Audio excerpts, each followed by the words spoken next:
Welcome to a journey, folks, a journey through the bloodiest battles in human history. Forget the sterile figures, the casualty counts reduced to cold statistics. We're going to wade into the mud and the blood, into the very heart of these infernos. These are the moments when war showed its darkest side, when the maps were redrawn not with ink, but with the lifeblood of entire generations.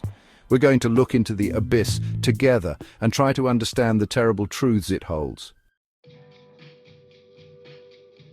Imagine a city transformed into a landscape of rubble and shadows, a concrete graveyard.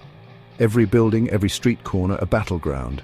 In Stalingrad, over 2 million souls were sucked into a vortex of destruction. They fought not for yards or meters, but for inches of shattered brick and twisted metal. Imagine the hand-to-hand combat, the desperation, the sheer terror of existence in that concrete jungle. This wasn't war as a chess game, folks. This was primal. A struggle for survival against an uncaring industrial monster. Picture this, July 1st, 1916. The whistles blow, hundreds of thousands of men climb out of their trenches and into a storm of steel and fire the likes of which the world had never seen. The British Army alone suffered nearly 60,000 casualties in a single day. Think about that number. Let it sink in. Imagine the sheer scale of the carnage, the hopes extinguished, the futures obliterated.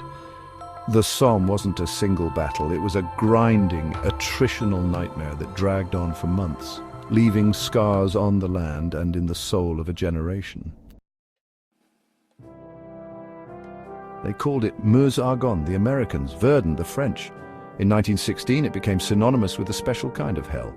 Imagine, if you can stomach it, wave after wave of French soldiers marching into that maw of German artillery, their life expectancy measured in hours. Verdun was a meat grinder, a battle of attrition, where the very earth itself seemed to scream. The casualties boggle the mind, the landscape forever scarred by the sheer volume of iron and blood spilled upon it. Now we shift focus to the American Civil War, to a small town in Pennsylvania that became a byword for carnage, Gettysburg. 3 days in July 1863 that decided the fate of a nation. Imagine the clash of blue and grey, brother against brother, the roar of cannon fire echoing through the summer air. Pickett's charge, a desperate gamble that descended into a bloodbath. The fields littered with the fallen, the air thick with the stench of death.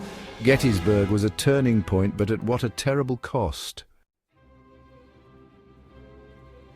We journey back now to antiquity, to a time of legions and empires. Cannae, 216 BC. Hannibal, the Carthaginian general, a master tactician facing a larger Roman army. Imagine the heat, the dust, the clash of steel, the screams of dying men. Hannibal's strategy, a masterpiece of encirclement, ensnared the Romans in a deadly trap.